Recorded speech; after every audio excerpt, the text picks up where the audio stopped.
So first off, congrats Daniel and Issa on the film. As a horror fan, it did not disappoint. Oh, thank you.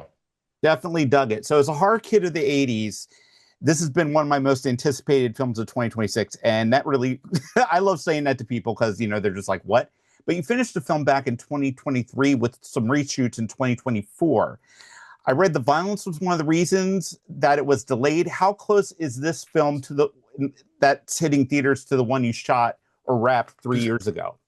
This is the movie that we made. I think that there's maybe about a second and a half of gore that the MPAA forced us to cut. But what I will say that's funny is it is entirely has to do with the hammerhead scene, and the MPAA did not like that there was a piece of skull that like kind of flopped at a certain point, and they forced us to cut the skull flop. But we essentially what they totally failed to realize is that that happens. You see it later in the film when Charlie shows it on the phone. And I think it's relevant that the MPAA had a problem seeing that in the context of that material being censored or moderated, but had no problem with that content when it was just shown as a piece of violent imagery in the film. And I think it has a lot to do with like the MPAA not really liking the attention given to the censorship of images or the lack of censorship of violent image, as they love nothing more than to, censor sex and let violence run unimpeded on our screens. And so, yes, by and large, every single thing from a violence standpoint that we put in the movie is in the final film, and audiences are kind of getting the full uncut goodies.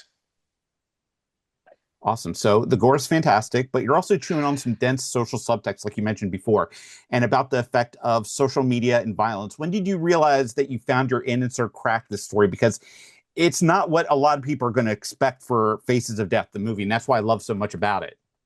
I think for us, it was kind of the reason we wanted to do the project in the first place. We went and watched the original, which we did not grow up with. We're a little too young for that. But we did go watch the original, and we realized that we had actually seen pieces of the original growing up, but on the internet.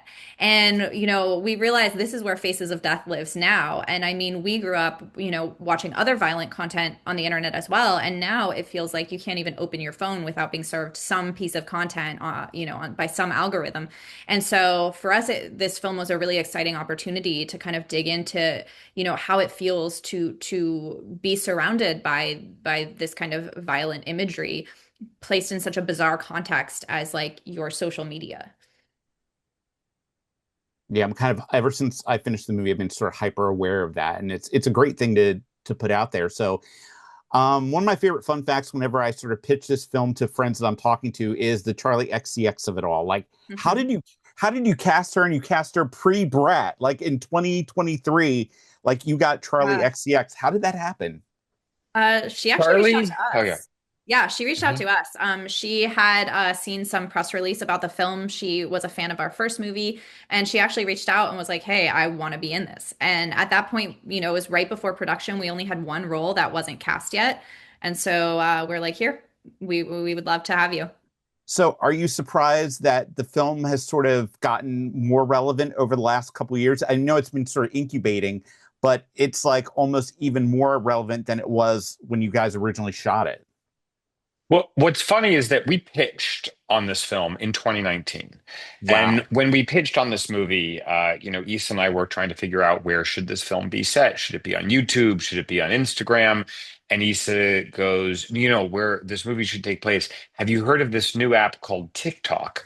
And I was like, no, what's TikTok? And she's like, let me show it to you. It's going to be the next big thing. And so I think that what's interesting is that, like, what we're talking about in this movie is kind of like a social phenomenon of the ways in which tech companies have us engaging with one another that makes the kind of ideas that are explored in the film, but also the things that we're seeing reflected in the real world, it makes them a certainty, right? And we know that it's only going to get worse and worse and worse because the algorithm is literally designed to make us angrier and angrier, to drive us further and farther apart from each other, to increase violence more and more and more. And so I think that, like, in a weird way, it comes as no surprise that the movies only become more relevant because until we actually make a major change in how we engage with technology and social media, nothing is going to change, and it's only going to continue spiraling out of control. Do you hope some of the controversy that's already surrounding the film kind of is a back door to that because people are going to watch the film for this controversy, but then it'll sort of turn around in on them and they'll sort of open their mind to this other conversation? That'd be great. I think it's a bit foolish to hope that like any movie or piece of media has a particular impact one way or another. You know what I mean? I think that more than anything, it's that there are algorithms that, have an extraordinary amount of influence over our behavior, over what we see, over what we think, over how we engage with one another as human beings. And these are algorithms and pieces of design that are invisible, that we kind of pretend, oh, what's in my feed? It used to be you see something in the newspaper, you watch a movie, humans made that. Some person decided it goes in the newspaper, and then somebody printed the newspaper, and then another person brought it to your door. And all along the line, there were people involved in that kind of media creation that were human beings. And so it really was this form of us connecting with one another. And when we traded our algorithms over to, or our news feeds over to the algorithm in 2015, when the infinite scroll was invented and it kind of became this thing that was about addicting to you to the platform as much as possible, we stopped, actually, we removed humans from that mediation process. And so now when we're on our phones, when we're talking to each other, like there's a total inhuman capacity to that. And I think that more than anything, what we want the movie to do is, I think, to portray that and to portray the kind of like alienation and dehumanization that comes not in a didactic way, but in an evocative way, in a horrifying way, in an entertaining way, so that people might look at their own lives and their own experiences on social media differently. So I've got one more question real quick. So the film touches on the performative nature on social media and the many faces we put on for the camera. For instance, the killer in the film. How did you come up with the look? I love the practicality of the contact lenses as an example.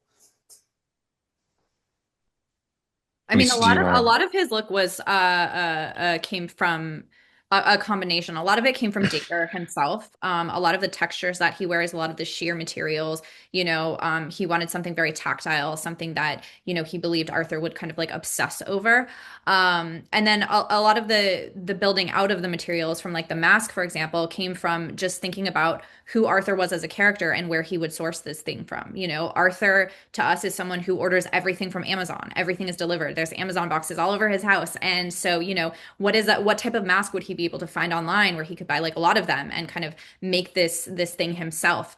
And so, it was kind of a combination of that and these conversations we had with Dacre that really helped build out his look. Okay. Thank you guys so much for talking with me, and thank you so much for the film. Thanks for giving us some good horror this year. Seriously. Absolutely. Happy to. Bye. Thank you.